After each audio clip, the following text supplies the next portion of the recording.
В Азербайджане нашли еще один российский след в попытке переворота. В Баку продолжается резонансное уголовное дело, вызвавшее широкий общественный и международный отклик. Поводом стали публикации о том, что бывший высокопоставленный чиновник Рамис Мехтиев якобы направлял в Москву план переворота, что в Баку трактуется как попытка насильственного изменения конституционного строя. В рамках расследования Служба государственной безопасности задержала лидера оппозиционной партии Народный фронт Азербайджана Али Керимли и двух его ближайших соратников.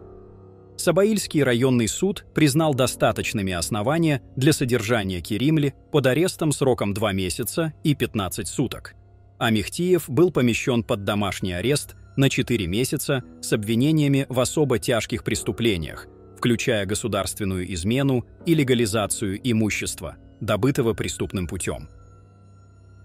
События вокруг Керимли вызывают острые дискуссии в обществе и среди экспертов.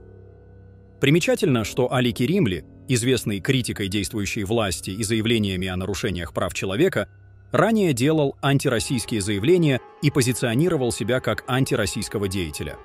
Вместе с тем, в азербайджанских СМИ активно обсуждаются его якобы давние связи с промосковскими структурами, включая участие в созданном в 2013 году в Москве Союзе миллиардеров.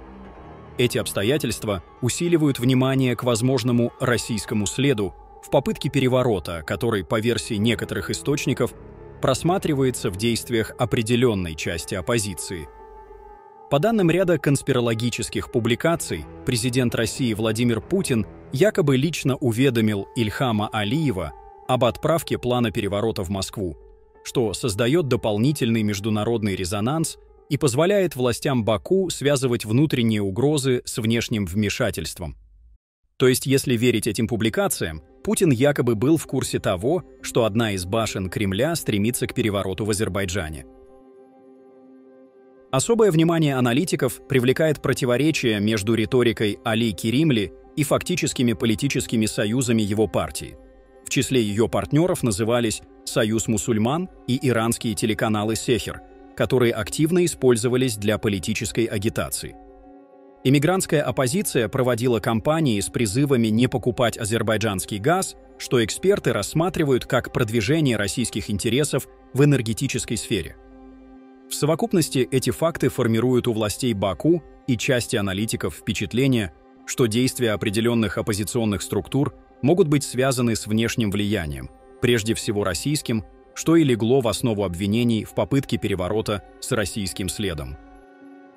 Арест Керимли сопровождается задержаниями его советника и нескольких членов партии, а один из руководителей отделений Национального фронта Азербайджана числится пропавшим. Оппозиция рассматривает эти меры как попытку подавления независимых политических голосов и уничтожения оставшихся структур, способных критически оценивать действия власти. В официальном заявлении партии подчеркивается, что обвинения являются политически мотивированными и не соответствуют действительности, а использование дела Мехтиева как предлога для репрессий служит инструментом ограничения демократии и общественного контроля. Партия «Национальный фронт Азербайджана» заявляет о приверженности мирным методам борьбы и призывает граждан не оставаться равнодушными к происходящему. Международная реакция на события проявляется в обеспокоенности Европейского Союза.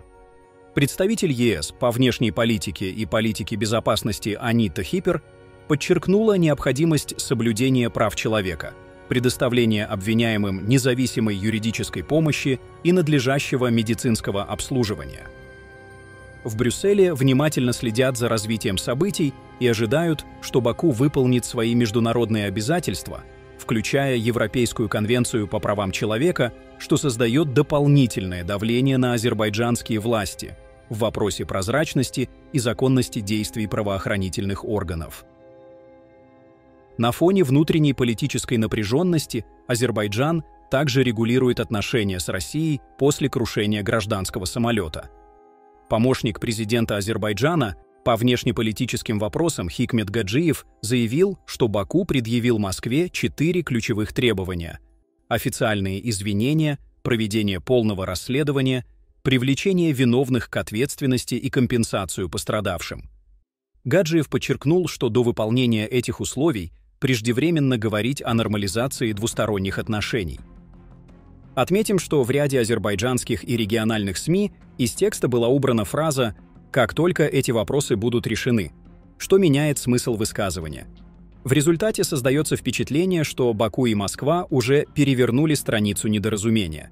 Хотя, по словам Гаджиева, в оригинальном интервью для издания EU Today эти вопросы еще не решены. Российские СМИ и региональные источники также сообщают о задержании нового главы азербайджанской диаспоры на Урале, Видади Мустафаева, по подозрению в мошенничестве. Арест совпал по времени с публикацией интервью Гаджиева, что эксперты связывают с общим контекстом информационной повестки вокруг Азербайджано-российских отношений. Мустафаев, назначенный на пост главы диаспоры всего 3 месяца назад после ареста предыдущего руководителя, ранее уже фигурировал в уголовных делах, связанных с посредничеством при передаче взятки сотруднику ФСБ, но избежал наказания, добровольно сообщив о преступлении правоохранительным органам. Параллельно с внутренними политическими событиями в Азербайджане на ситуацию влияет внешнеполитическая обстановка, включая действия армянского руководства, что добавляет дополнительный контекст к происходящим событиям. Спикер парламента Армении Ален Симонян в ходе визита в Афины поднял вопрос о пленных и незаконно удерживаемых в Азербайджане лицах, включая тех, кто считается пропавшим без вести. Одновременно бывший президент Грузии Михаил Саакашвили обвинил власти Тбилиси в ухудшении отношений с соседними странами и западными партнерами, утверждая, что грузинская сторона создала трудности для Армении и Азербайджана, что в ряде СМИ трактуется как шаги в интересах Москвы. Все эти события демонстрируют сложное переплетение внутренней политической борьбы, внешних влияний и региональной дипломатии. Арест лидера оппозиции, обсуждаемые российские следы в попытке переворота, дипломатические инициативы и напряженные переговоры с Москвой указывают на то, что Баку одновременно стремится к укреплению контроля над политическим процессом внутри страны и к управлению внешнеполитическими рисками. Усиление давления на оппозицию, международные реакции, информационные кампании и дипломатические шаги делают ситуацию в Южном Кавказе крайне многослойной и напряженной, отражая как внутренние вызовы власти, так и сложные геополитические взаимодействия, в которых Азербайджан оказывается между влиянием Москвы, региональными интересами и ожиданиями международного сообщества. В совокупности события последних недель создают впечатление, что Азербайджан находится на перекрестке внутреннего политического давления, внешних влияний и международного наблюдения. Российский след в делах оппозиции, даже если он остается косвенным, воспринимается в Баку как серьезный фактор угрозы стабильности, что усиливает меры контроля со стороны государства и одновременно ставит страну в сложное положение на международной арене. Динамика последних событий показывает, что борьба за политическое влияние внутри страны и маневрирование в отношениях с крупными внешними игроками становятся ключевыми элементами азербайджанской внутренней и внешней политики, определяя ближайшие перспективы региона.